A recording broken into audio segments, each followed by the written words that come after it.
Hello, I'm Hickey from interest.co.nz and welcome to a special economic weather report brought to you in association with the BNZ.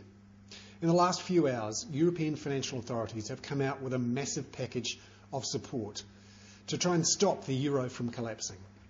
European finance ministers have unveiled a €720 billion package designed to stop the rot, to stop contagion in the European financial markets. The European Central Bank has also announced an unprecedented series of bond buying programs. This essentially is money printing, although the ECB says it will, quote, sterilise the money. We'll see about that. This is the shock and awe package that markets were wanting last week. Initially, they didn't get it, but over the weekend, European finance ministers have been in crisis talks to come up with a plan to stop the euro from collapsing. We'll see whether the markets accept it and whether the euro can survive. This really is the future of the European financial system at stake. Now, why does it matter here in New Zealand?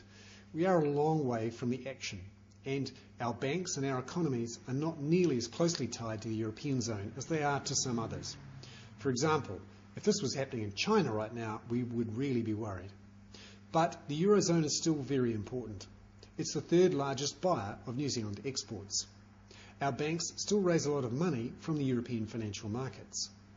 And if there is a financial meltdown in Europe, that will affect the number of exports that we'll be able to export into Europe, and obviously the number of tourists coming to New Zealand.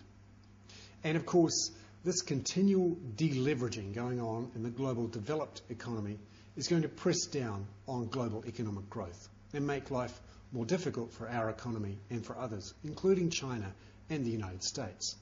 So one for us to watch in the longer term, but there's no suggestion that any financial contagion in Europe would spread to Australasia, or Asia for that matter.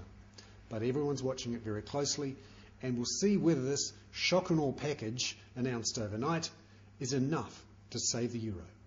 I'm Hickey. That was a special economic weather report brought to you in association with the BNZ.